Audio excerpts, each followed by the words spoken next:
Hi, welcome to your video on direct and inverse variation of more challenging problems. All right, so variation is not always of these forms. So far we've seen variation look like direct variation, which is y equals kx, and indirect variation or inverse variation, k over x. Sometimes you'll see other variables such as a used for that. All right, that's what we've seen so far. But often variation takes on forms where we have direct, but there's an exponent on the x, or inverse variation, but there's also an exponent on the x. So these are slightly more difficult problems, but the same properties or same rules kind of apply. Let's look at one example we started looking at in class. The light intensity on a movie screen varies inversely with the square of the distance between the screen and the projector. What that basically means is the intensity of light on something, like let's say there's a light source, the intensity of light is very intense when you're close to that object, to the light source. But as you move further away from the light source, the intensity decreases. That should make sense. The further you are from the light source, the less intense the light is. But there's a certain law that explains that. It's called the inverse square law. So inverse intensity of light is actually 1 over the distance squared. So for example, if you're 1 meter away from a light source, let's go to 2. Let's say you go 2 meters away from a light source. The intensity is actually 1/4. So let's say you were 1 away, the intensity is 100%, but when you're 2 meters away, the intensity is 25%. So you would think here, when you're 1 meter away and 2 meter away, uh, if you moved double the distance, maybe the intensity would become half, but it doesn't, it becomes 1/4. So that's the square part here. So for example, again, if you went 3 meters away, the intensity wouldn't decrease to 1/3. The intensity decreases actually to 1/9 instead of 1/3. So it's not just I'm 3 times less distance away, therefore it's 3 times less intensity. It's 1/9. All right, and one other example here, one final example. If you went 4 meters away from the light source, the intensity wouldn't be 1/4 of the original intensity. It would be 1/16 of the original intensity. All right, that's the law of physics. Let's see how we can use that. So when the screen is 3 meters from the projector, the light intensity is 24 units. And it already told us this is inverse, and we just looked at the inverse square law. So let's begin with the inverse relationship. The intensity of light equals, and here's an inverse relationship. Here's going to be our constant. And we have the distance squared, right? The distance squared. It's not just distance anymore. It's now the distance squared. And it says that with the square of the distance between the screen and projector. And it says when the screen is 3 meters away. So when the screen is 3 meters away, the intensity is 24 units. All right. So we have this equation. We can use that to solve for a by multiplying by 3 squared, which is 9. So a equals 24 times 9, which is 216. So our model for this relationship is 216 over d squared. We found our constant to be 216. So here it is. Now we can use that to solve this problem. We'll find the light intensity when the screen is 6 meters away. So if the screen is 6 meters, you put a 6 in here, and you can solve that. The light intensity is now 216 divided by 36, which is 6 units. And again, you notice the distance doubled, but the intensity, let's see, the intensity was originally 24. The intensity is 1/4. Again, the distance doubled, but that doesn't mean the intensity became half. It became 1/4 of the original.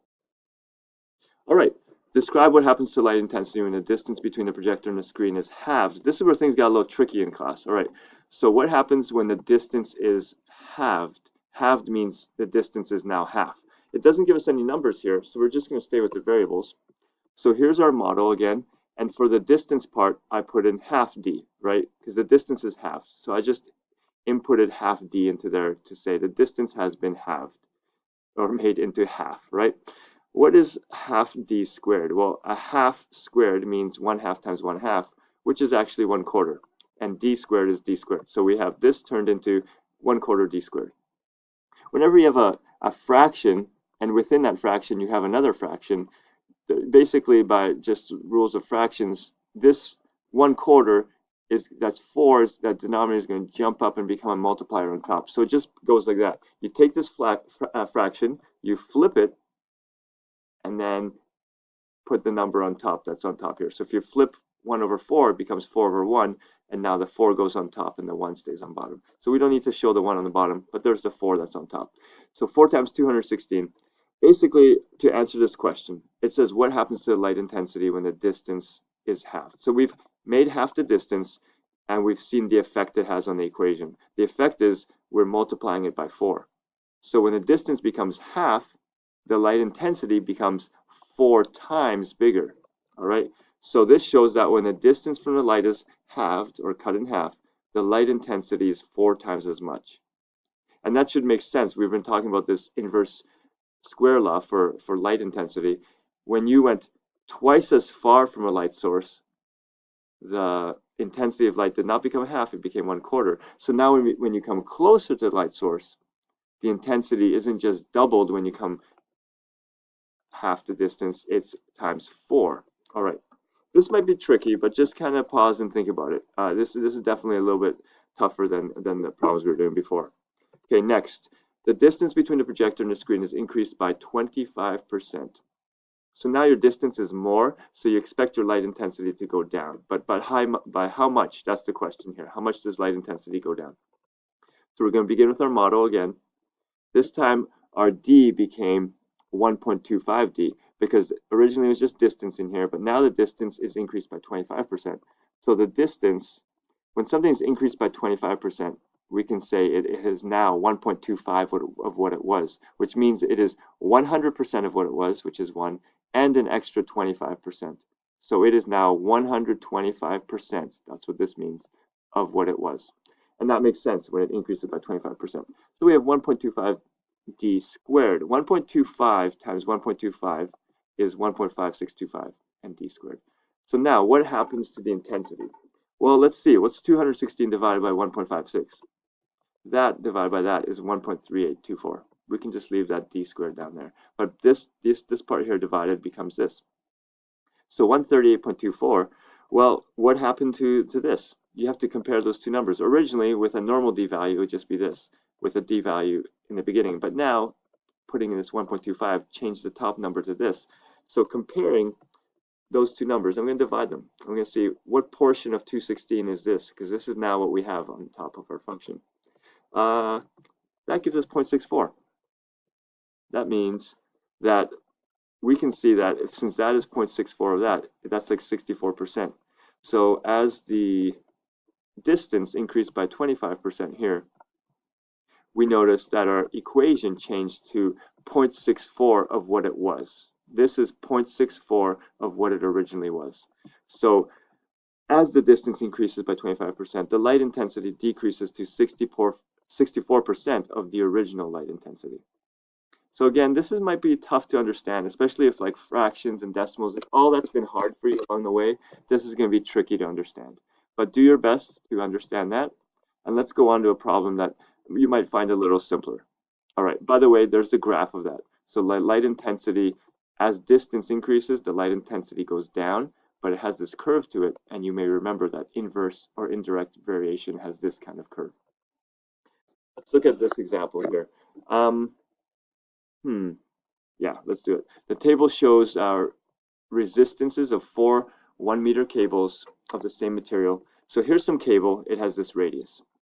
Here's another cable, it's a bigger cable. So imagine a cable is like when you cut a cable and look at it, it's circular, and this is the radius of that circle. So bigger cable, bigger cable, bigger cable. And here's the resistance. That's a electronics or electrical engineering kind of term, resistance in the cable.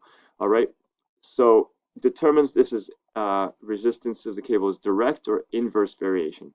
So again, to check if it's direct or inverse, you may remember you're going to divide these or multiply these. So to check if it's direct, we're going to do y divided by x. So here's y, here's x, we're going to divide those. 1.5 divided by 1 gives us 1.5. Now I'm going to try the next one. 0.375 divided by 2, you may not see that, that's a 2. That gives us a different value. So since y over x is not constant, this cannot be direct. Let's try indirect then. In indirect, we try y times x. So now we're going to do 1.5 times 1, 1.5.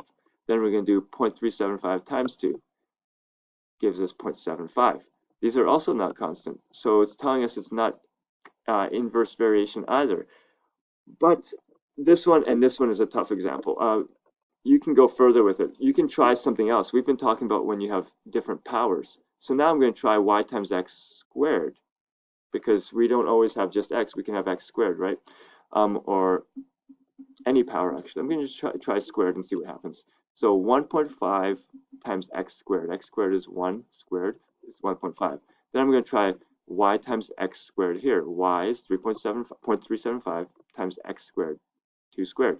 Oh, that gives us 1.5. Now it seems to be working out. So I randomly tried that, and you might think, well, that's hard. How do I know what power to try? But usually if you start with a power of 2 and 3 and so on, you can get to work out. So that means this is inverse, because y times x is always inverse, and we just found our a value, 1.5, but we know that the r here in this case, this part here, the x value, the radius of the cable, has to be squared. So here's the resistance, and here's the radius of the cable. You could have used y and x here if that makes more sense to you. All right, again, these have all been pretty tough. Let's jump to one in your problem set. So this is on your homework. And number 5, this you'll find, I think, simpler. It's kind of take those examples took you to the highest level of what you have to know here, but these ones jump back to just some basics. Let's see if we can do it.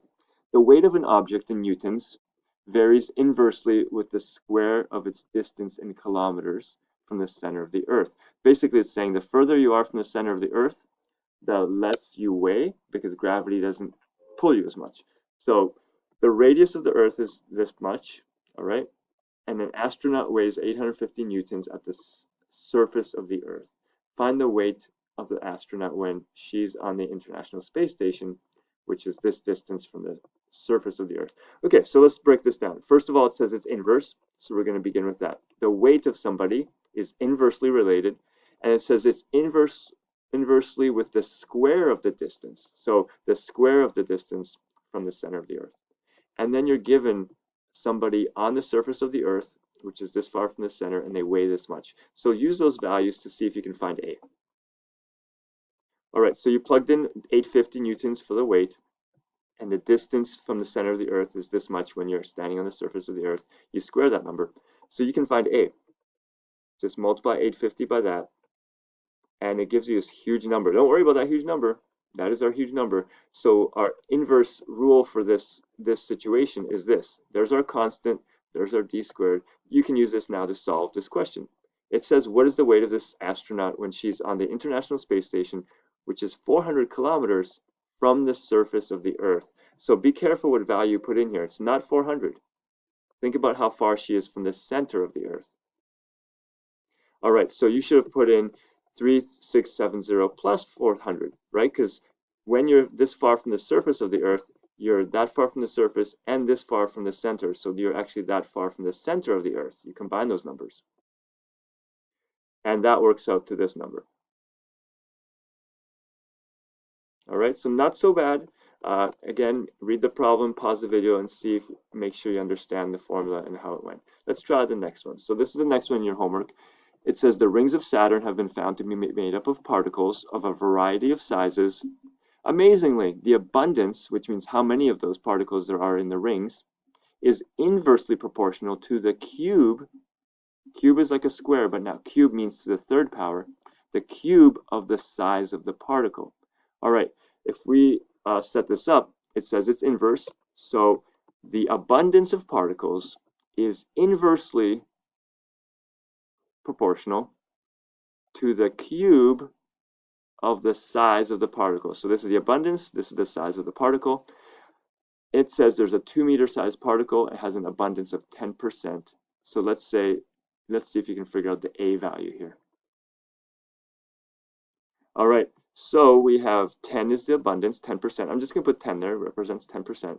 10 is your abundance, and the size of the particle is 2 meters in size. Cube it. 10 times 2 cubed. 2 cubed is 8, and that means A is 80.